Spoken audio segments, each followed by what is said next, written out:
या देशात मनुस्मृतीचा कायदा मोडता येत नव्हता, ब्राह्मणाचा ब्र सुद्धा काढता येत नव्हता, ब्रह्महत्या महापाप मानलं जायचं।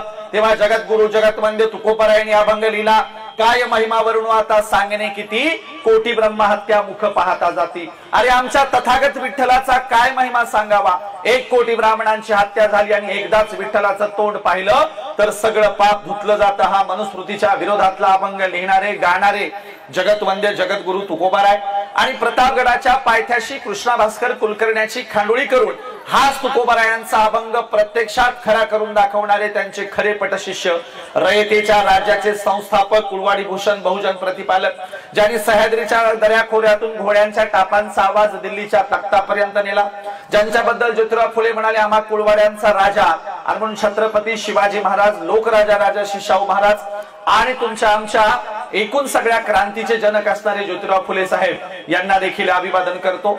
29 वर्ष घोड्यावर बसून राज्यकारभार करणाऱ्या लोकमाता अहिल्याबाई होळकर, त्यागमूर्ती रमाई भीमाई आणि राष्ट्रमाता राजमाता मासाहेब जिजाऊ यांनाही अभिवादन करतो। बघा, देवाला सोडलेल्या देवदाशी झाल्या, खंडोबाला सोडलेल्या मुरळ्या झाल्या, यल्लमाला सोडलेल्या जोगती झाल्या, पण माझ्या सावित्रीला सोडलेली कुणी डॉक्टर, कुणी इंजिनियर, 2 तर राष्ट्रपती झाल्या। म्हणून क्रांतिज्योती सावित्रीमाईंनाही अभिवादन करतो।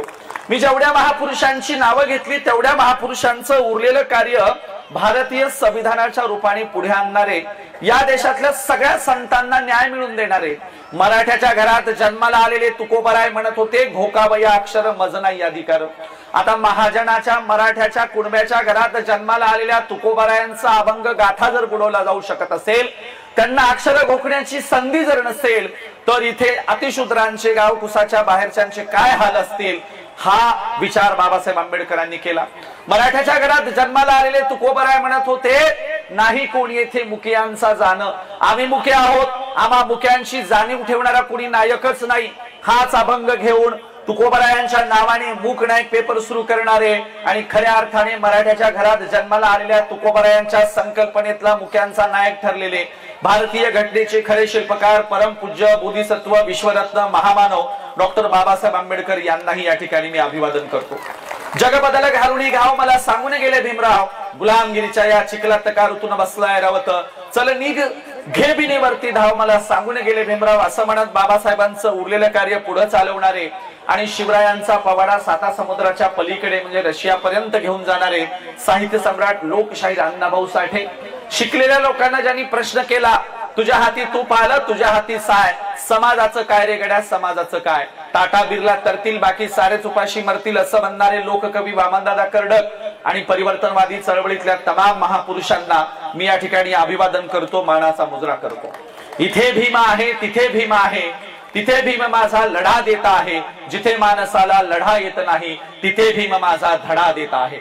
म्हणून बाबासाहेबांनी दिलेले धडे आज आम्हाला पुन्हा गिरवायचे, पुन्हा त्या धड्यांची उजळणी करायची, पुन्हा स्वाभिमानाचा वारसा आम्हाला पुन्हा समजून घ्यायचा आहे आणि या देशातल्या त्याग आणि समर्पणाची कहाणी आता मी तुम्हाला सांगणार आहे। कारण या देशातल्या त्याग आणि समर्पणाची कहाणी समजून घेतल्याशिवाय या देशामध्ये तुम्हाला पुढचं भविष्य कळणार नाही। बाबासाहेबांचं एक वाक्य तर आपल्या सगळ्यांना माहितच आहे की गुलामाला गुलामीची जाणीव करून दिल्याशिवाय तो बंड करून उठणार नाही, आणि म्हणून या देशातल्या पुन्हा गुलामीत खितपट पडलेल्या जनतेला गुलामगिरीची जाणीव करून देण्यासाठी आम्ही फुले साहेबांचा आणि बाबासाहेबांचा वारसा तुमच्यापर्यंत सांगायला आलेलो आहोत। बघा काय झालंय, ग्रामीण भागाची एक परिस्थिती आहे, शहरी भागाची एक परिस्थिती आहे। तुमची देखील एक ठरलेली सज्जनाची आणि माणूसपणाची व्याख्या आहे, माझी देखील एक ठरलेली सज्जनाची माणूसपणाची व्याख्या आहे। त्या सज्जनाच्या व्याख्येकडून आपण बाबासाहेबांकडे, फुले साहेबांकडे जाऊया। बघा, खेड्यामध्ये सज्जन कुणाला म्हणावं, तर तुमच्या खेड्यातली एक सज्जनाची व्याख्या आहे। कुणाला म्हणावं सज्जन, जो कुणाच्या आध्यात जात नाही, जो कुणाच्या मध्यात जात नाही, ज्याचे शब्द सुद्धा विकत घ्यावे लागतात त्याला सज्जन म्हटलं जातं। असला सज्जन काय चाटायचा आहे का, त्याचं लोणचं घालायचं का, काय उपयोग आहे? हा सज्जन घरी आला, माईने विचारलं वाघा अमुक अमुक माणसाचं किराणा दुकान उघडं होतं का? हा म्हणतो काय की मी बघितलंच नाही। ह्याचं कोणाच्या किराणा दुकानावर डोळा सुद्धा नसतो आणि माय तोंडावून हात फिरून म्हणते माझा वाघ लय सज्जन आहे। हा सज्जन घरी आला आणि माईने विचारलं वाघा अमुक अमुक माणसाची पिठाची गिरणी चालू होती का? हा म्हणला काय की मी ऐकलंच नाही। ह्याचं कोणाच्या गिरणीवर कान देखील नसतो आणि माय गावभर सांगते माझा वाघ लय सज्जन आहे। आता त्याला उतरंडीला ठेव, गाडग्यामध्ये ठेव, बाकीचा तसा काय उपयोग नाही। माझी पण एक सज्जनाची व्याख्या आहे, सज्जन कुणाला म्हणावं, जो कुणाच्याही आध्यात जातो, कुणाच्याही मध्यात जातो, ज्याला मध्यरात्री फोन करा पहिल्या बेरला तुमचा कॉल उचलतो, जो तिरडी उचलायला पुढे असतो, रक्तदान करायला पुढे असतो, भांडणं मिटवायला पुढे असतो, कुठल्याही कामात मदत करायला जो सगळ्यात पुढे असतो त्याला सज्जन म्हटलं पाहिजे। आणि माझ्या सज्जनाच्या व्याख्येत फुले साहेब, बाबासाहेब आंबेडकर आणि सगळे महापुरुष बसतात। आणि म्हणून आम्हाला असे त्यागी आणि समर्पित सज्जन हवेत, दुसऱ्यांच्यासाठी राबणारे, दुसऱ्यांच्या मदतीला धावून जाणारे, एकूण देशाचा विचार करणारे, एकूण या देशाच्या भवितव्याचा विचार करणारे क्वचितच महापुरुष या देशात होऊन गेले। म्हणून बाबासाहेबांचं कार्य विश्वव्यापक आहे, संपूर्ण देशाला न्याय देणार आहे आणि या देशातल्या सगळ्याच जाती धर्म पंथाच्या लोकांचा उद्धार करणार आहे। बघा, माझी अस्पृश्य जाती म्हणजे आजच्या शेड्यूल कास्टच्याच वाट्याला दैनीय दुःख आलं होतं का? तर नाही, या देशात ओबीसी असणाऱ्यांच्या वाट्याला देखील प्रचंड जाचक कायदे आणि बंधनं आली होती। आणि म्हणून ही जाचक आणि कायदे आणि बंधनं उठवायचं काम जर कुणी केलं असेल तर त्याची सुरुवात केली ज्योतिराव फुले साहेबांनी। फुलेंनी पहिल्यांदा पुण्यामध्ये ब्राह्मणशाहीच्या विरोधात दंड थोपटलं आणि ज्योतिराव फुले म्हणाले, आमचा लढा शेठजी, भटजी, लाटजी विरुद्ध शूद्रातिशूद्र असा आहे आणि म्हणून आम्ही शूद्रातिशूद्रांना एकत्रित करून या देशातल्या शेठजी, भटजी, लाटजींच्या विरोधात हा संघर्ष गतिमान करणार आहोत। ज्योतिराव फुले त्यांच्या वर्गमित्राच्या चौथीला असणाऱ्या सखाराम परांजपेच्या लग्नाला गेले होते। आता माळ्याच्या घरात जन्माला आलेल्या एका चांगल्या बिल्डर आणि एका चांगल्या कुटुंबातल्या पोराच्या वाट्याला जर अशी दयनीय अवस्था येत असेल तर अतिशूद्रांचे काय हाल असतील। ज्योतिराव फुले सखाराम परांजपे नावाच्या मित्राच्या लग्नाला गेले, रात्रीच्या वेळीचं लग्न आहे, अशा लग्नाच्या वरातीत ब्राह्मणांनी ज्योतिराव फुलेंना हकलून लावलं, त्यांचा अपमान केला, वरातीतून ढकलून लावलं आणि वरात पुढे निघून गेल्यावर ज्योतिराव फुले रस्त्यावर उभे राहिले। बाजूला एका झाडाच्या आडवं लपलेला अस्पृश्याचा पोरगा हसत पुढे आला आणि ज्योतिराव फुलेंकडे बघून हसायला लागला। फुले म्हणाले, तुला हसायला काय झालं? उलट तुला तर माझ्यामुळे झाडाच्या मागे लपावं लागलं, अरे मी किमान वरातीत तरी गेलो।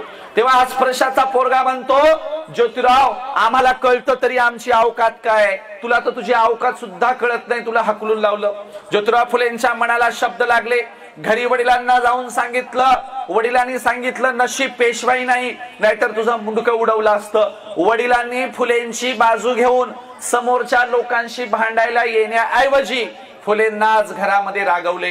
ज्योतिराव फुलेंनी तर्कबुद्धी जागृत केली, पुस्तकं वाचले, धर्मग्रंथ वाचले, अस्पृश्यता काय आहे समजून घेतली, जाती व्यवस्था काय समजून घेतली आणि या जाती व्यवस्थेतून लोकांना मुक्त करायचं असेल तर पहिल्यांदा विद्या दिली पाहिजे असं ज्योतिराव फुले म्हणाले। फुलेंनी अखंड लिहिला, विद्येविना मती गेली, मती विना गती गेली, गती विना नीती गेली, नीती विना वित्त गेले, वित्त विना शूद्र खचले। एवढे अनर्थ एका अविद्येनं केलं आणि म्हणून ज्योतिराव फुलेंनी पहिल्यांदा शाळा काढायला सुरुवात केली। ज्योतिराव फुलेंनी अस्पृश्य वस्तीत सकाळी सकाळी जायचे, फुलेंना तात्यासाहेब म्हटलं जायचं। एकदा फुलेंनी एका अस्पृश्याचं लहान लेकरू आपल्या कडेवर उचलून घेतलं आणि फुले पळत आपल्या घराकडे निघाले। तेव्हा अस्पृश्य वस्तीमधले लोक म्हणाले, ओ तात्यासाहेब आमचे लेकरं घेऊन कुठे चाललात? तेव्हा ज्योतिराव फुले म्हणाले, ही लेकरं मी माणूस बनवायला घेऊन चाललोय। तेव्हा त्या गल्लीतले लोक म्हणाले, मग आम्ही काय जनावर आहात का काय? तेव्हा ज्योतिराव फुले म्हणाले, अरे जनावर तरी तुमच्यापेक्षा चांगली आहेत, तुमचं जगणं जनावरांच्याही पलीकडचं आहे, मी तुम्हाला माणूस बनवण्यासाठी शाळा काढतोय। म्हणून या देशात पहिल्यांदा जर आमच्या भवितव्याचा विचार कोणी केला असेल तर तो क्रांतीसूर्य ज्योतिराव फुले साहेबांनी। आणि म्हणून आम्हाला वारसदार कसे हवेत? बाबासाहेबांसारखे, फुले साहेबांसारखे आम्हाला विचारांचे आणि या देशाला उंचीवर नेणारे वारसदार हवेत।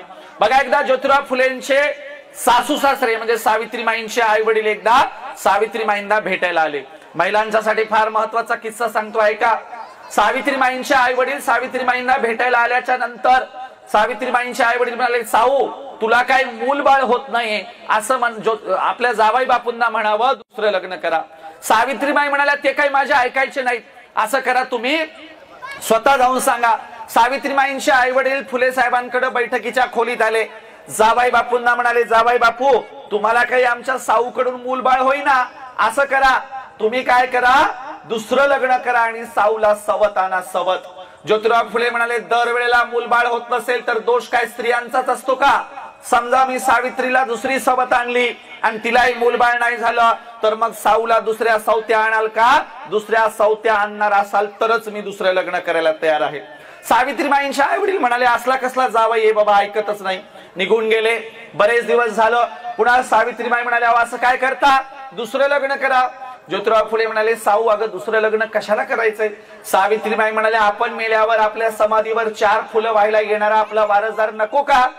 तेव्हा ज्योतिराव फुले म्हणाले सावित्री अगं पोटची पोरच वारसा चालवतील याची काही गॅरंटी नसते, पण मी तुला गॅरंटी देतो आपण मेल्यावर आपलं साहित्य वाचून असा कुणीतरी आपला वारसदार येईल की आपलं उरलेलं कार्य तंतोतंत पुढे चालवेल आणि आपला विचार देशभरात नेईल. ज्योतिराव फुले गेले आणि फुले गेल्याच्या नंतर 1 वर्षांनी ज्यांचा जन्म झाला, ज्यांनी फुलेंना आयुष्यात कधीही पाहिलं नाही, परंतु फुलेंचं उरलेलं सर्वच्या सर्व कार्य ओळ वाईज दिनांक वाईज पुढे चालवलं, ते ज्योतिराव फुलेंचे खरे वंशज आणि खरे वारसदार म्हणजे डॉक्टर बाबासाहेब आंबेडकर आहेत. बघा फुले म्हणाले मांग महार निंदा ठावे नाही व्यथा जाळा म्हणू ग्रंथा एकदाची. यांच्या धर्मग्रंथात आमच्या बद्दल दयामया तर नाहीच आहे, परंतु आमची प्रचंड हेटाळणी केलेली आहे, असले ग्रंथ जाळले पाहिजेत. फुले साहेबांच्या जन्मशताब्दी वर्षाच्या निमित्ताने फुलेंना जन्मून 100 वर्ष झाल्याच्या वर्षी 25 डिसेंबरला रायगडाच्या पायथ्याशी महाडला मनुस्मृतीचं दहन केलं आणि फुलेंचे गुरु असणाऱ्या शिवरायांच्या समाधीचं दर्शन घेतलं. फुलेंना तर सॅल्यूट केलाच, फुलेंच्या गुरुला देखील सॅल्यूट केला आणि मनुस्मृतीचं दहन करून लोकशाहीवादी राज्याची संकल्पना महाडला बाबासाहेबांनी ठेवली. आणि म्हणून आम्हाला असे वारसदार हवेत की ज्यांनी वेळ वाईज दिनांक वाईज उरलेलं संपूर्ण देशाचं कार्य तडीसलेलं पूर्ण केलं. बघा मित्रांनो, आणि म्हणून इतिहास अशाच लोकांचा लिहिला जातो जे देशात काहीतरी चांगलं काम करतात. शुद्धोदनाच्या शेतात 1000 सोन्याचे नांगर चालायचे, पण इतिहास काही श्रीमंत असल्याबद्दल शुद्धोदनाचा लिहिला गेला नाही, तर सर्वस्वाचा त्याग करून संपूर्ण आशिया खंडात बिना चप्पलचा फिरल्याबद्दल, जनतेला माणुसकी शिकवल्याबद्दल, त्याग आणि समर्पणाबद्दल तथागत बुद्धाचा इतिहास लिहिला गेला. याचा असा अर्थ होतो इतिहास त्याग आणि समर्पणाचाच लिहिला जातो, श्रीमंतांचा लिहिला जात नाही. सम्राट अशोक जगाचे चक्रवर्ती राजे होते, पण रस्त्याने जाणाऱ्या सर्वसाधारण बौद्ध भिक्षूंच्या पायावर डोकं टेकवायचे. लोक म्हणायचे तुम्ही जगाचे चक्रवर्ती राजे आहात, उंच सिंहासनावर बसता, मग साधारण बौद्ध भिक्षूंच्या पायावर डोकं का टेकवता? तेव्हा सम्राट अशोक म्हणायचे इतिहास काही माझा राजा असण्याबद्दल आणि माझ्या संपत्तीचा लिहिला जाणार नाही, इतिहास त्या बौद्ध भिक्षूंच्या त्याग आणि समर्पणाचा लिहिला जाईल, म्हणून मी त्यांच्या त्याग आणि समर्पणाला सॅल्यूट करतो आहे. बघा सम्राट अशोकाच्या नंतर मध्ययुगीन भारताच्या कालखंडात या देशात बोल्लोबा मोरे नावाचे एक प्रचंड महाजन होते, श्रीमंत होते, पण इतिहास काही बोल्लोबा मोरेंचा लिहिला गेला नाही. सर्वस्वाचा त्याग करणारे आणि कर्ज खाती पाण्यात बुडवून आजूबाजूच्या परिसरातल्या लोकांना कर्जमुक्त करणारे आणि या देशात संतांचा वारसा पुढे चालवणाऱ्या जगद्गुरु जगतवंद्य तुकोबरायांचा इतिहास दिला गेला. याचा असा अर्थ होतो इतिहास काही श्रीमंतांचा लिहिला जात नाही, चांगलं काम करणाऱ्यांचा इतिहास लिहिला जातो. माझा एक प्रश्न आहे, तुम्ही कधी खेड्यात टाटा बाटा बिर्ला अंबानीचे पुतळे बघितलेत का? तुमच्या बिलोलीमध्ये नीता अंबानीचा पुतळा आहे का? तुमच्या बिलोलीमध्ये कुठल्या अनिल अंबानीचा कुठल्या जमशेद टाटाचा पुतळा आहे का? नसतो. खेड्यात नाही दिसणार, तालुक्यावर दिसणार नाही, मेट्रो सिटीत सुद्धा नाही. इतिहास काही टाटाच्या माईचा, बिर्लाच्या बायकोचा, अंबानीच्या आजीचा लिहिला जात नाही. इतिहास रमाई भीमाई अहिल्या फातिमा आणि जिजाईचा लिहिला जातो. इतिहास त्याग आणि समर्पणाचा लिहिला जातो. म्हणून तुम्हाला अदानी अंबानीचे पुतळे दिसणार नाहीत, पण अंगावर चिंध्या पांघरून शब्दांचं सोनं वाटणाऱ्या गाडगे महाराजांचे पुतळे तुम्हाला जगभरात दिसतील. अरे ज्यांचं काही शिक्षण झालं नाही अशा गाडगे महाराजांचं अमरावती विद्यापीठाला नाव आहे, कारण इतिहास त्याग आणि समर्पणाची दखल घेतो, श्रीमंतांची नाही. आणि म्हणून माझ्या भावंडांनो, तुम्हाला त्याग आणि समर्पण समजून घ्यायचंय. या देशामध्ये आपल्या पूर्वजांनी प्रचंड मोठं बलिदान दिले, त्याग केलेला आहे. तुम्हाला त्यागमूर्ती रमाईचा प्रसंग सांगतो. आपण रमाईच्या बद्दल किती सुंदर गाणं ऐकलं की बाबासाहेबांच्या संपूर्ण जीवनामध्ये रमाई म्हणजे एक मोठं टपूर टिपूर चांदणं होतं. ह्या चांदण्याची कथा तुम्हाला सांगतोय. एकदा काय झालं, शाहू महाराजांना कळलं की कोणीतरी अस्पृश्याच्या घरातला पोरगा खूप शिकून आलाय, आपण त्याची भेट घेतली पाहिजे आणि त्याची मिरवणूक काढली पाहिजे. म्हणून शाहू महाराज मुंबईत बाबासाहेबांना शोधत आले. बाबासाहेब ज्या चाळीत राहत होते दुसऱ्या मजल्यावर, त्या चाळीच्या लाकडी जिन्यापाशी शाहू महाराज खाली आले. त्यांना लाकडी जिना चढून काही वर जाता येईना. मग त्यांनी एक माणूस पाठवला आणि बाबासाहेबांना निरोप पाठवला, कोल्हापूरचे राजे शाहू महाराज आलेत म्हणून. बाबासाहेब लुंगीवर होते, जसे आहेत तसे खाली आले आणि जगातल्या दोन महान पंडितांची, महान विद्वानांची, महान क्रांतिकारकांची भेट एका लाकडी जिन्यापाशी चाळीपाशी झाली. बाबासाहेब म्हणाले, अहो महाराज तुम्ही कशाला आले गरिबांच्या चाळीत? अहो मला निमंत्रण पाठवलं असतं तर मी स्वतः कोल्हापूरला आलो असतो. शाहू महाराज म्हणाले, नाही मला बघायचंच होतं की कोण तरुण इतकं शिक्षण घेऊन आलाय. हे बघा आम्ही तुमची तारीख घ्यायला आलो, तारीख द्या तारीख. बाबासाहेब म्हणाले, अहो कसली तारीख मागताय तुम्ही? आदेश द्यायचा, मी येणार त्या दिवशी. कोल्हापुरामध्ये बाबासाहेबांची मिरवणूक ठेवली. दिवस उजडला, हत्तीवर बाबासाहेबांना बसवलं गेलं, बँड पथक लावलं, हलग्या लावल्या, संपूर्ण कोल्हापुरातून मिरवणूक निघाली. बाबासाहेबांच्या मिरवणुकीसमोर साखर वाटली गेली. मिरवणूक शाहू पॅलेस समोर आली. हत्ती खाली बसला. हत्तीच्या अंबारीतून बाबासाहेब खाली उतरले आणि शाहू महाराज पुढे आले. शाहू महाराजांनी स्वतःच्या डोक्यावरचा लाल रंगाचा जरीचा फेटा काढला, बाबासाहेबांच्या डोक्यावर घातला आणि म्हणाले, आज राजेशाही संपली, आता ज्ञानाची राजवट सुरू झाली आणि देशाचे राजे तुम्ही होणार आहात. शाहू महाराज दूरदृष्टी राजे होते. 2-3 वेळा कार्यक्रमात म्हणाले, आता तुम्हाला तुमचा नेता मिळालाय, तुम्हाला तुमचा राजा मिळालाय, देशाचा उद्धार करता मिळालाय. बघा संविधान लिहायच्या अगोदरच शाहू महाराजांनी बाबासाहेबांच्या बद्दल भाकीत केलं होतं की हे प्रचंड मोठे देशाचे नेते होणार आहेत. बाबासाहेबांना जरीचा लाल रंगाचा फेटा घातला. बाबासाहेब घरी गेले, डोक्यावरचा लाल रंगाचा जरीचा फेटा काढला, रमाईच्या हातात दिला. रमाईने फेट्याची घडी केली, लाकडी संकात फेटा ठेवून दिला. बरेच दिवस झाले. इंग्रज अधिकारी म्हणाले, मिस्टर आंबेडकर तुम्ही नेहमीच कार्यक्रमाला येता, जरा तुमच्या मिसेसला घेऊन या की, तुमचा जोडीने दोघांचा सत्कार करणार आहोत. बाबासाहेबांनी घरी निरोप पाठवला, रामूला म्हणावं तयार होऊन ये. बाबासाहेब रमाईला रामू म्हणायचे. रमाईच्या पुढे प्रश्न पडला. साहेबांनी सांगितलंय तयार होऊन जायचंय. तयार होऊन जायचं म्हणजे कसं जायचं? आमच्या रमाईने दोरावरच्या सगळ्या साड्या काढल्या. कोणती साडी फाटलेली आहे, कोणतीला ठिगळे लावलेत, कोणतीला नखी किनार नाही, कोणतीला पदरच नाही, कोणतीला छिद्र पडलेत. काही साड्या दांडी केलेल्या साड्या होत्या. आपल्या मराठवाड्यातल्या सगळ्या महिलांना दांडी केलेली साडी कळते. कोल्हापूर, नाशिक, पुणे भागात सांगावं लागतं दांडी केलेली साडी म्हणजे काय. 2 वेगवेगळ्या रंगाच्या साड्या एकत्र शिवल्या की त्याला आपण म्हणतो दांडी केलेली साडी. अशा आमच्या रमाईच्या फाटक्या तुटक्या साड्या, लुगडे, काय करावं? साहेबांनी तर तयार होऊन बोलवलंय. आमची रमाई मधल्या खोलीत गेली, लाकडी संदूक उघडला आणि माझ्या बाबासाहेबांची लाज राखण्यासाठी शाहू राजाचा लाल रंगाचा जरीचा फेटा नेसून माझी रमाई कार्यक्रमाला गेली. रमाई कार्यक्रमाला गेली, स्टेजवर जाऊन बसली. बाबासाहेब आंबेडकर लांबून गाडीतून उतरले आणि स्टेजच्या दिशेने जाताना विचार करतात, अरे माझ्या रामून कुणाचा बरं शालू नेसून आली?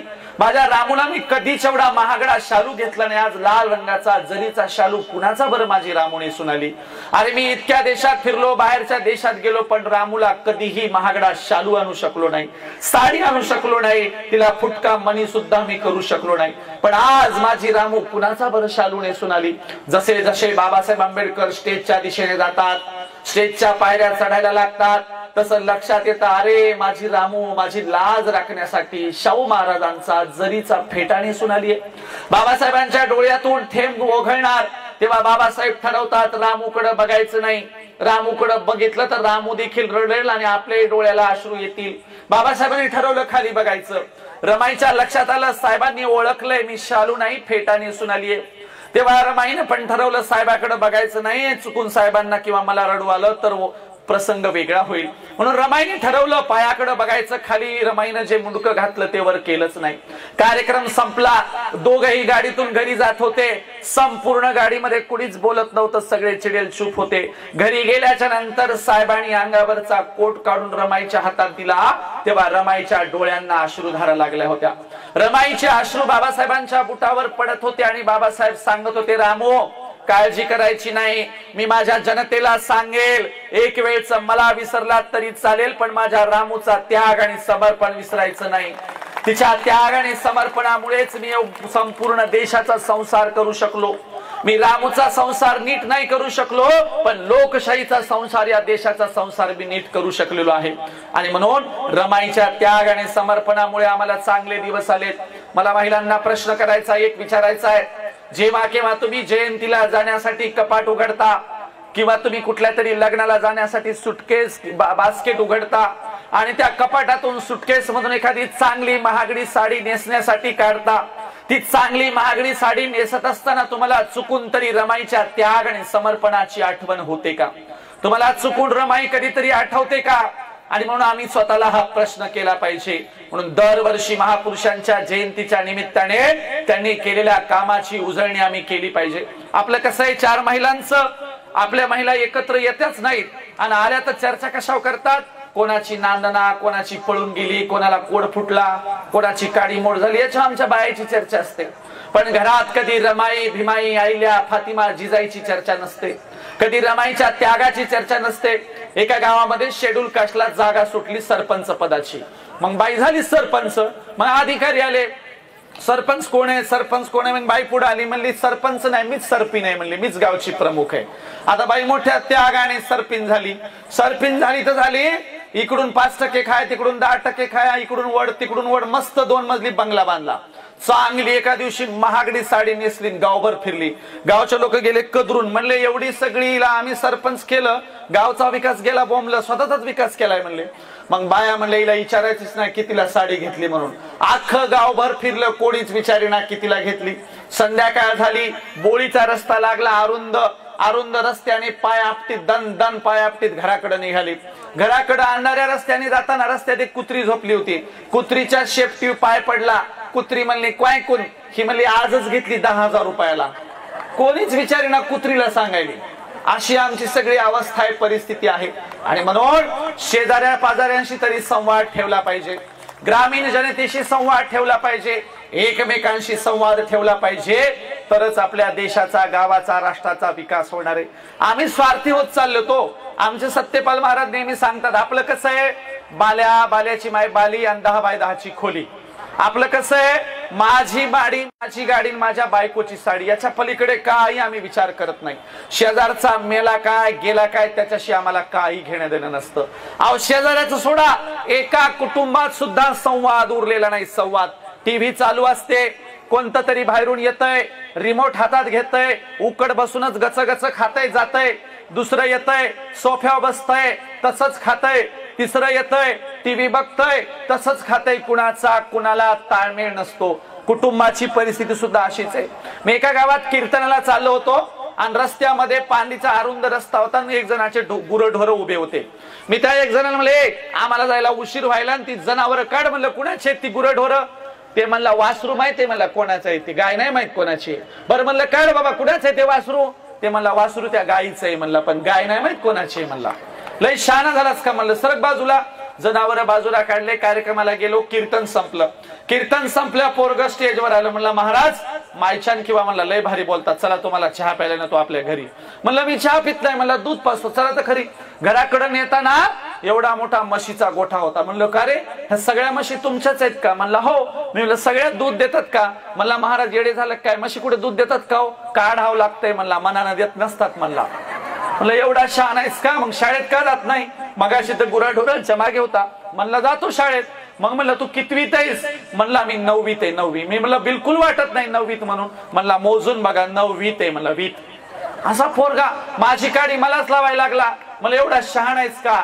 अंगणात गेलो, बापाचा चप्पल बूट दिसले अंगणात. हे मला मायच्यान किंवा महाराज तुम्हाला दूधही पाजू शकत नाही, चहा बी नाही. म्हणलं का? म्हणला आमचं डंगर घरीच आहे म्हणला. म्हणलं मग काय झालं? म्हणला बाप बाहेर गेल्याशिवाय मी घरी जात नाही. नाही तर बापाच्या देखत जेवायला बसलं ना, बाप म्हणते याला येतच नाही, याला जमतच नाही, हे मूर्खच आहे, हे नालायकच आहे. कधी कधी तर माझा बाप म्हणते ही गेलेली कॅशेटच आहे. मग मला वाटायला लागलं मी खरंच गेलेली कॅशेट आहे काय की. म्हणून बऱ्याच घरात बापदारात, लेक घरात, लेक घरात बापदारात एकमेकांचा संवाद नाही. लेकरांना काही पाहिजे असेल तर लेकर माईला म्हणतात आई म्हणणं तू पप्पाला दे म्हणून. आणि मग पोराची माय म्हणते द्यानं काऊन, पोरग खूप दिवस झालं मागायलंय. आणि मग पोराच्या माईच्या सांगण्यावरून बाप पोराच्या माईकडे देतो आणि माय मग पोराकडे देते. असा घरात, ज्या घरात संवाद नसेल त्या घरामध्ये बाबासाहेब आंबेडकर नाही होऊ शकणार. कारण रामजी आंबेडकर आणि बाबासाहेब आंबेडकर हे आम्हाला सूत्र समजून घ्यावं लागतं. पगारीतले पैसे वाचवून, आपली पेन्शन वाचवून आपल्या मुलांच्यासाठी पुस्तकं विकत घेणारा एकमेव बाप म्हणजे रामजी आंबेडकर होते. आपल्या घरातल्या मुलाला कशाचीही कमी पडू नये याची सतत चिंता करणारे रामजी आंबेडकर होते. आणि आपल्या घरातले बाप पोरग 5 वर्षाचं नाही झालं की त्याच्या हातात लगेच मोबाईल देते आणि मोठेपणाने सांगतात त्याला स्टेटस ठेवता यायले, मोठेपणाने सांगतात त्याला सगळं व्हिडिओ कॉलिंग जमायली. अरे ती काय मोठेपणाची बाब आहे का? सांगा त्यांनी त्याच्या बालवयात बाबासाहेबांचं चरित्र वाचलंय, सांगा त्यांनी त्याच्या बालवयात फुले साहेबांचं चरित्र वाचलंय. आणि आम्हाला पुस्तक वाचणाऱ्या पिढ्या पाहिजेत, आम्हाला महापुरुषांचा वारसा चालवणाऱ्या पिढ्या पाहिजेत, आम्हाला सगळ्या क्षेत्रात तरबेज असणाऱ्या पिढ्या पाहिजेत. आणि म्हणून तशा पिढ्या घडवायच्या असतील तर पहिल्यांदा मायबाप घडले पाहिजे. आणि म्हणून त्या मायबापांच्यासाठी हा कार्यक्रम आहे. लक्षात घ्या, सांगावं किती हो, या देशात महापुरुषांचं इतकं व्यापक काम होतं, ते व्यापक काम आम्हाला सांभाळता आलेलं नाही. बाबासाहेब आंबेडकर म्हणाले होते, हा माझा परिवर्तनाचा रथ आहे, मी मोठ्या नेटाने इथपर्यंत आणलाय. हा परिवर्तनाचा रथ तुम्हाला पुढे नाही नेता आला तरी चालेल, पण त्या रथाला मागे खेचू नका. परंतु आज आम्ही काय केलंय, तो परिवर्तनाचा रथ ज्या जागेपर्यंत बाबासाहेबांनी आणला होता तो पुढे तर आम्ही नेऊ शकलो नाही, उलट त्या रथाच्या दांड्या विकून खाल्ल्या, त्या रथाचे चाक विकून खाल्ले, त्या रथाचे पार्ट विकून खाल्ले. आणि म्हणून आज आमची अशी अवस्था आहे.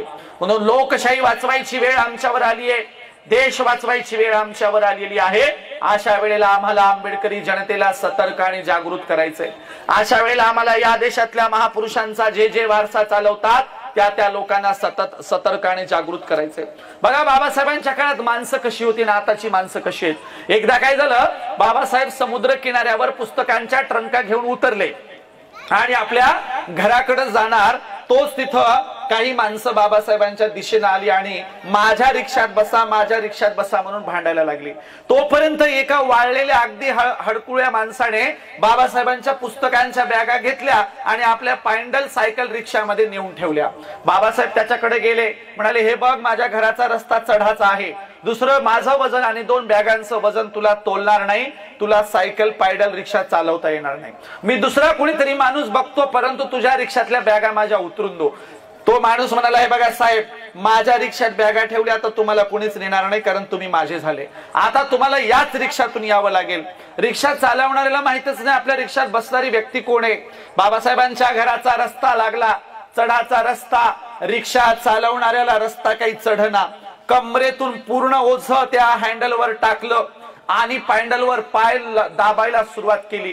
पायंडल काही दबता दबेना, हँडलवर पूर्ण ओझं पडलंय. माणसाचा तोल समोरून पुढे गेला आणि अगदी तोंडावर माणूस पडला. रिक्षा बाजूला जाऊन आदळला. बाबासाहेब कसे तरी रिक्षातून उतरले, माणूस जमिनीवर पडलाय. बाबासाहेब त्याच्याकडे गेले, त्याच्या दोन्ही खांद्याला धरलं, उठून उभं केलं. उठून उभं करेपर्यंत साहेबांच्या लक्षात आलं त्याचं अंग तापेनं फणफणलंय, त्याला प्रचंड ताप आलाय. बाबासाहेब म्हणाले, अरे तू आजारी आहेस, तुला ताप आलाय आणि तू कशाला रिक्षा चालवतो? मी तुला सांगितलं नव्हतं का माझ्या घराचा रस्ता चढाचा आहे, तुला चढणार नाही, आणि काय चालवलं हे? बाबासाहेबांनी खिशात हात घातला, पैसे दिले, सांगितले, हे पैसे घे, दवाखान्यात जा, इथून माझं घर जवळ आहे, मी कुणाला तरी बोलवेल आणि माझ्या बॅगा घेऊन जाईल. त्या माणसाने पैशाच्या पाकिटाला किंवा पैशाला हात सुद्धा लावला नाही. माणूस मागे सरकला, म्हणाला, नाही साहेब, जोपर्यंत तुम्हाला तुमच्या घरी नेऊन पोहोचवत नाही तोपर्यंत या पैशावर माझे अधिकार नाहीत. आणि मी काही कच्च्या गुरुचा चेला नाही, माझ्या गुरुने नाही सांगितलं असं कोणाचे पैसे घ्यायचे म्हणून. तुमचं काम करेल तरच या पैशावर माझा अधिकार आहे. बाबासाहेब म्हणाले, अरे आजारी आहेस आणि कोण्या गुरुचं मला गिन्यान सांगायला लागला, पैसे घेऊन जा, कोण्या गुरुचं नाव सांगायला लागला? तेव्हा तो म्हणाला, हे बघा साहेब, मी ताप असताना का हे रिक्षा चालवतोय? कारण माझ्या गुरुच्या सभेला मला जायचंय, माझ्या सहकुटुंबाला मी येवल्याच्या सभेला घेऊन जाणार आहे, आणि म्हणून माझ्या बाबासाहेबांच्या सभेला जाण्यासाठी मी पैसे कमवतोय. माझे गुरु बाबासाहेब आहेत, त्यांनी सांगितले श्रमाशिवाय कमाई करायची नाही. बाबासाहेबांनी डोळ्यावरचा चष्मा काढला आणि म्हणाले, अरे वेड्या, ज्या गुरुचं नाव घेतोस, ज्या गुरुच्या सभेला जाण्यासाठी एवढी तयारी करतोय, तो डॉक्टर बाबासाहेब आंबेडकर तुझ्या समोर उभा आहे, मीच आंबेडकर आहे. त्या माणसाच्या डोळ्यातून अश्रुधारा व्हायला लागल्या. बाबासाहेबांच्या पायावर डोकं टेकवलं. बराच वेळ झाला डोकं टेकवून बाबासाहेब खाली वाकले आणि उठवायला गेले. बाबासाहेबांच्या पायावर प्राण सोडून दिले, जीव सोडून दिला. अशी माणसं बाबासाहेबांच्या समकालीन होऊन गेली. आणि आज शाहीर संभाजी भगत सांगतात, भीमपुतळ्यात बंद केला बाई, भीम भजनात बंद केला बाई, त्याच्या वैऱ्याने जेर बंद केला गा, भीम बाजार आणला ग बाई, त्याची खैरात झाली ग बाई, म्हणजे सगळ्यांनी वाटून घेण्याचा कार्यक्रम अलीकडच्या काळात चालू ठेवला असं शाहीर संभाजी भगत सांगतात। आणि म्हणून आम्हाला बाबासाहेबांच्या समकालीन असणाऱ्या त्यागी आणि समर्पित माणसांच्या सारखी माणसं पाहिजे। तुम्ही अनेक कथांमधून सोनबा येवलेची कथा देखील ऐकलेली असेल। सोनबा येवलेची कथा काय सांगते, बाबासाहेब आंबेडकर एकदा मुंबईला चालले होते। त्या ठाण्याच्या दाट झाडीच्या रोडवर एकच हॉटेल होतं आणि हॉटेल जवळ आल्यावर गाडी थांबवली आणि हॉटेलमध्ये पाणी पिण्यासाठी बाबासाहेब आंबेडकर गेले। बाजूच्या दाट झाडीमध्ये उंच झाडावर बसून सोनबा येवले लाकडं तोडत होते। त्यांनी झाडावरून बघितलं की साहेब हॉटेलमध्ये गेले, परंतु बाबासाहेबांना हॉटेल मालकाने पाणी दिलं नाही। हॉटेलमधून पाणी न पिता बाबासाहेब बाहेर आले आणि गाडीमध्ये बसायला लागले। तोपर्यंत झाडावरून सोनबा येवले उतरून आपला हंडा, पाण्याचा हंडा घेऊन गाडीच्या दिशेने जाणार। बाबासाहेबांनी मागे काही बघितलं नाही, गाडी निघून गेली। सोनबा येवलेला फार वाईट वाटलं, अरे माझ्या साहेबांना हॉटेल मालकांनी पाणी दिलं नाही, माझे साहेब बिना पाण्याचे तसेच गाडीत निघून गेले। सोनबा येवलेंनी काय करावं ठरवलं, दररोज त्याच जागेवर पाण्याचा हंडा घेऊन बसायचं। एक दिवस झाला, एक महिना झाला, एक वर्ष झालं, सलग 9 वर्ष सोनबा येवले नावाचे गृहस्थ बाबासाहेबांच्या वाटेवर पाण्याने भरलेला हंडा घेऊन बसायचे। किती वर्ष? 9 वर्ष। कधी बसायचे? ऊन असू द्या, वारा असू द्या, पाऊस असू द्या, झडीच्या पावसात सुद्धा एकाही दिवसाचा खाडा सोनबा येवलेंनी पडला नाही। का? कारण ज्या दिवशी मी पाण्याचा हंडा घेऊन नाही जाऊ शकलो, त्या दिवशी त्याच रस्त्याने माझे साहेब जर गेले आणि साहेबाला पाणी जर नाही मिळालं तर काय करायचं? एकही दिवस पावसात सुद्धा खाडा पडू दिला नाही। अशा अवस्थेत सोनबा येवले मृत्यू पावले, मेले। ही गोष्ट बाबासाहेबांना कळली। तुमच्यासाठी सलग 9 वर्षे एक माणूस पाण्याने भरलेला हंडा घेऊन रस्त्यावर बसायचा। बाबासाहेब म्हणाले त्यांनी असं करायची काही गरज नव्हती। बाबासाहेबांनी पैशाचं पाकिट घेतलं, सोनबा येवलेचं गाव शोधत त्यांच्या गावी गेले। अगदी आखूड आणि उंच नसणारं घर होतं, अगदी झोपडी टाईप लहान घर। अंगणात गावच्या लोकांनी बाज टाकली, बाबासाहेब बाजेवर बसले। सोनबा येवलेची सून आली, बराच वेळ चर्चा झाली। सून सांगायला लागली, अहो साहेब तुमचं दररोज नाव घ्यायचे, साहेब एकदा तरी माझ्या हंड्यातलं पाणी पितील अशी अपेक्षा करायचे, पण साहेब तुमची आणि आमच्या सासऱ्यांची भेट काही होऊ शकली नाही। सून सांगत असताना सगळे रडत होते।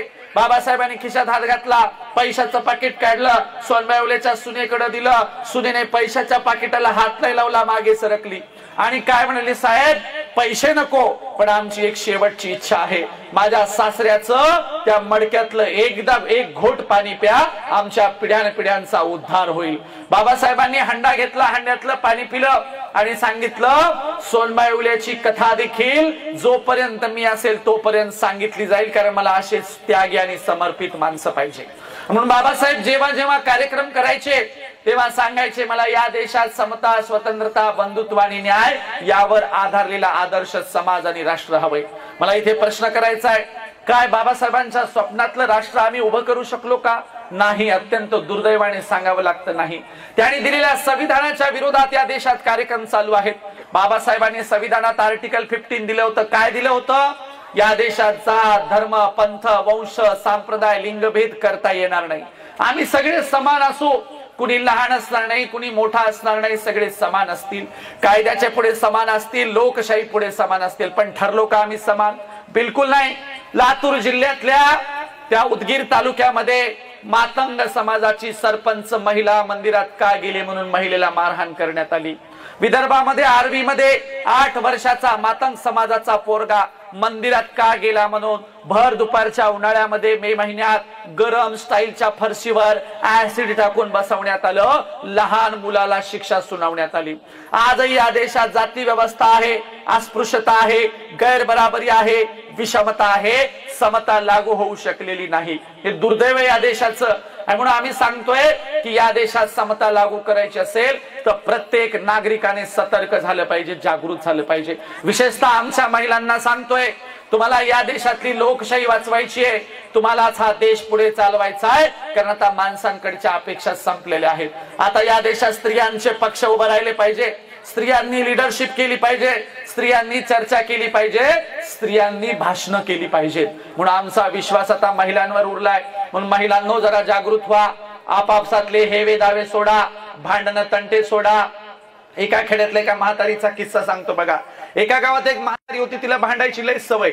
अख्ख्या गावाला भांडून बुरबुडा आणला, पण नेमकं तिच्या नातवाचं लग्न होतं। नातू म्हणाला लग्नाला सगळ्यांना घ्या पण या डंगरीला घ्यायचं नाही. घरचे म्हणले का नाही घ्यायचं? ते नातू म्हणला लोकांच्या गावी हिनं भांडण काढलं तर काय करावं. मग घरचे म्हणले आम्ही तिला समजून सांगू, ती काही तसं करणार नाही. नवरदेव हळदीला गेला. म्हातारीला आदल्या दिवशी सगळ्यांनी समजून सांगितलं, आजी लोकांच्या गावी भांडण काढू नये बर का, गपचिप लग्नाला जायचं, अक्षता टाकायचं आणि गपचिप यायचं, भांडण काढायचं नाही. म्हातारी म्हणली हो. लग्न मंडपात नेलं. म्हातारीला खाली बसता येईना. नवरदेव नवरीच्या स्टेजच्या बाजूला खुर्ची टाकून दिली. खुर्चीवर म्हातारी बसली आणि लग्न लागलं. लग्न लागल्यावर सगळे वराडी जेवायला बसले. नवरदेव नवरीनं स्टेजवर पाहुण्यांना फोटो काढायला बोलायला सुरुवात केली. नवरदेवाच्या आत्या आल्या, चुलत्या आल्या, मामे आल्या. नवरीच्या आत्या आल्या, चुलत्या आल्या, मामे आल्या. सगळ्या महिलांचे फोटो काढून झाले. म्हातारीला वाटलं माझा नंबर येत नाही काय की, मला कोणी बोलवच ना. मग आता लक्ष वेधून घेण्यासाठी काय करावं. लग्न मंडपातून एक कुत्री गेली. म्हातारीनं कुत्रीलाच अशा शिव्या द्यायला सुरुवात केली, विचारूच नका. कुत्रीलाच भांडायला लागली म्हातारी. जेवणारे लोक म्हणायला लागली कुणाची म्हातारी बाबा, काय शिव्या द्यायला लागली. नवरदेवाला आला राग. नवरदेव म्हणला ही डंगरी काही चचना म्हणला. आता चचना हा शब्द बीड जिल्ह्यातला आहे. चचना म्हणजे मरणा, खपना. नवरदेव म्हणला ही डंगरी काही चचना. म्हातारीनं ऐकलं, म्हणली बापू तू काय म्हणलास. नवरदेवाला वाटलं आता चचना शब्दाचा खरा अर्थ सांगाव तर आपलं काही खरं नाही. मग नवरदेव म्हणला अगं आजी चचना म्हणजे जेवणास, तू जेवली नाहीस का, आणि जेवून घे बरं. आता म्हातारीला चचना शब्दाचा खराच अर्थ माहित नव्हता का, माहित होता. मग म्हातारीला हुशार. म्हातारी म्हणली मपलं काय बापा, अगोदर नवरदेव नवरी चचल, मग नवरदेव नवरीचे मायबाप चचतील, मग सगळं वऱ्हाड चचल, मग सगळं गणगोत चचल, मग सगळं गाव चचल. मपलं काय मी चचली तर चचल, नाही तर तशीच पचल म्हणली. असा कार्यक्रम आपल्या महिला मंडळाचा. आणि म्हणून आपण आता संपूर्ण इतिहास समजून घेतला पाहिजे. या देशाचा इतिहास बाबासाहेब आंबेडकरांनी एक पुस्तक लिहून सांगितला. कुठला? क्रांती आणि प्रतिक्रांती या देशाचा इतिहास आहे. जेव्हा केव्हा आमची छोटीशी क्रांती होते तेव्हा त्यांची पुन्हा प्रतिक्रांती होते. तथागत बुद्धाच्या विचारधारेवर सम्राट अशोकाचं राज्य चालत असताना पुष्यमित्र शुंग नावाच्या ब्राह्मणाने सम्राट अशोकाच्या नातवाची बृहद्रथाची हत्या केली आणि या देशात प्रतिक्रांती झाली. ब्राह्मणवादी धर्मग्रंथांची निर्मिती झाली. या देशात बौद्ध भिक्षूंचं कत्तल करणाऱ्यांना मुठभर मोहरा बक्षीस दिल्या जायच्या. एकही बौद्ध भिक्षू या देशात जिवंत ठेवला गेला नाही. नालंदा जाळलं गेलं. तक्षशिला नष्ट करण्यात आली. विक्रमशिला जमीनदोस्त करण्यात आली. तथागताच्या नावावरची सगळी विद्यापीठ जमीनदोस्त करण्यात आली. कुमारील भट्ट नावाच्या ब्राह्मणाने शंकराचार्यांना पुढाकार घेऊन या देशामध्ये बौद्ध भिक्षूंना उकळत्या तेलात टाकलं. इतकी प्रचंड अवस्था या देशामध्ये केली. आणि म्हणून मित्रांनो तुम्हाला समजून घ्यायचा या देशाचा इतिहास क्रांती आणि प्रतिक्रांतीचा आहे. जर तुम्ही तुमचा इतिहास विसरलात तर तुमच्या इतिहासाचा गैरवापर झाल्याशिवाय राहणार नाही. तुमच्या इतिहासाचा वापर करून तुम्हाला गुलाम केलं जाईल. आणि म्हणून तुम्हाला गुलाम व्हायचं नसेल तर चांगल्या पद्धतीने तुम्ही जगायला शिकलं पाहिजे, पुस्तकं वाचायला शिकली पाहिजे. माझा समोरच्यांना एक प्रश्न आहे. बाबासाहेबांचं एक तरी पुस्तक वाचलेले किती लोक आहेत त्यांनी हात वर करावं. बाबासाहेबांचं एक तरी पुस्तक वाचलेल्या लोकांनी हात वर करायचं आहे. या बाजूला 2-3 हात आलेत आणि पाठीमागे 2-3 हात वर आलेत. महिला मंडळात बिचारी एक तरी आहे की नाही बघू द्या मला. 2-3-4 तिकडे पलीकडे पण खूप आहेत. महिला मंडळात एका गोल कोपऱ्यामध्ये जरा 2-4 हात वर आलेत. या महिलांच्यासाठी एकदा जोरदार सगळ्यांनी टाळ्या वाजवा. बाबासाहेबांचं एक तरी पुस्तक वाचलेली माणसं आमच्याकडे आहेत. इथून गेल्यावर संकल्प करायचा वर्षभरामध्ये बाबासाहेबांची किमान मोजकी पुस्तकं तरी मी वाचणार आहे. कोणती कोणती? मुक्ती कोण पथे, बाबासाहेबांचं स्वतःच आत्मचरित्र नानकचंद रत्तू यांनी लिहिलेलं, आणखीन क्रांती प्रतिक्रांती, आणखीन बुद्ध आणि त्यांचा धम्म, आणखीन बाबासाहेबांनी लिहिलेला अस्पृश्य मूळचे कोण, आणखीन बाबासाहेबांनी लिहिलेले इतर सगळे खंड, किमान त्यांची भाषणं तरी आम्ही वाचली पाहिजे. एवढी पुस्तकं पुढच्या जयंतीपर्यंत वाचण्याचा संकल्प आज आम्ही करतो आहोत असं ठरवून टाका. महापुरुषांची पुस्तकं वाचली पाहिजे. मोडक्या तोडक्या शब्दात इतरांना सांगितलं पाहिजे. आणि म्हणून सांगण्यासारखं बरंच आहे. आपण समारोपाकडे जाऊया. मी महापुरुषांच्या त्याग आणि समर्पणाच्या काही गोष्टी सांगितल्या. जाताना तुम्हाला एवढंच सांगेल की दुसऱ्याचं चांगलं व्हावं असा विचार केला पाहिजे. दुसऱ्याचं वाईट झाल्यावर आपल्याला दुःख वाटलं पाहिजे. आपल्याकडे उलटी माणसं आहेत बघा. उलटी कशी? दुसऱ्याचं चांगलं झालं की वाईट वाटतं आणि दुसऱ्याचं वाईट झालं तर चांगलं वाटतं. एक जण माझ्याकडे आला आणि म्हणला महाराज द्या टाळी. त्याला टाळी दिली. लय खुश, उड्या मारायला लागला. म्हणलं कस काय रे खुश? ते म्हणलं आमच्या शेजाऱ्याला लॉटरी लागली. मी म्हणलं पहिला माणूस बघायलो शेजाऱ्याला लॉटरी लागल्यावर आनंदी झालेला. ते म्हणलं तसं नाही, तुम्हाला नाही कळायचं. म्हणलं कस काय? म्हणला त्यांचं लॉटरीचं तिकीटच सापडना. म्हणला त्यांचं लॉटरीचं तिकीट हरवलंय म्हणून याला आनंद झालाय. एक जण डॉक्टर कडे गेला. म्हणला डॉक्टर साहेब माझ्या पोटात दुखायलंय. डॉक्टर म्हणले कधीपासून दुखायलंय? हा म्हणला शेजाऱ्याने बंगला बांधलाय तेव्हापासून दुखायलंय. म्हणजे लोकांना घर बांधलं की याच्या पोटात दुखायला, असा कार्यक्रम आहे. म्हणून दुसऱ्याचं चांगलं झालं तर आपल्याला चांगलं वाटावं, दुसऱ्याचं वाईट झालं तर आपल्याला दुःख व्हावं, असा आपला स्वभाव असावा. नेमका उलटा झालाय. हजारो वर्षापासून आमच्याकडे महापुरुष सांगत आलेत की अरे आम्ही बदललं पाहिजे, आमच्या कुटुंबाचा घराचा विकास झाला पाहिजे, आणि म्हणून या बदलासाठी तुम्ही सगळेजण साथ सहयोग द्याल अशी तुमच्याकडून अपेक्षा करतो. आणि जाताना एवढंच सांगेल, बाबासाहेब सूर्याला म्हणाले तू तिथला तर मी इथला सूर्य आहे. बाबासाहेब सूर्याला म्हणाले तू तिथला तर मी इथला सूर्य आहे. चल परिवर्तनाचा करार करू. तू ताऱ्यांना प्रकाशमान कर, मी साऱ्यांना प्रकाशमान करेल, मी साऱ्यांना प्रकाशमान करेल. आणि म्हणून तुम्ही इथून जाताना काहीतरी चांगलं घेऊन जाल अशी अपेक्षा करतो. बाबासाहेबांचा विचार पुढे चालवाल अशी अपेक्षा करतो. देशाला वाचवाल अशी तुमच्याकडून अपेक्षा करतो.